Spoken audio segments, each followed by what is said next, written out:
Hi friends, ఈరోజు కార్తీక మాసంలో చివరి రోజు దశమి రావటం వలన చాలా విశేషమైన రోజు. ఈ దశమి తిథిలో కూడా మనం ఎలా వినియోగించుకోవచ్చు అంటే చూడండి, ఇలా ఒక ప్రమిదలో బియ్యం తీసుకోండి. ఆ తర్వాత 3 ఏలక్కులు వేయండి. ఆ తర్వాత ఒక కర్పూరం ఇందులో వేసి ఇలా వెలిగించుకోండి.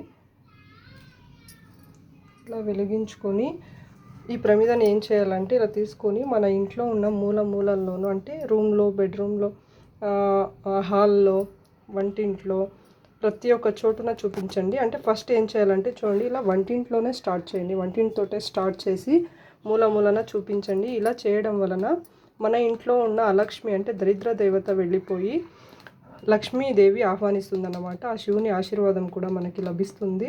సో అందుకని తప్పకుండా చేయండి. ఇది ఏ టైంలో చేయాలంటే ప్రదోషకాలంలో చేయాలండి. ప్రదోషకాలం అంటే 4:30 నుంచి 6:30 లోపు, లేదా 5 గంటల నుంచి సాయంత్రం 6 గంటల లోపు చేయండి. ఇలా చేయడం వలన తప్పకుండా మన ఇంట్లో ఉన్న దరిద్ర దేవత వెళ్ళిపోయి లక్ష్మీదేవి ఆహ్వానిస్తుందండి. 100% నిజం. పాజిటివ్ కూడా మన ఇంట్లో పెరుగుతుంది.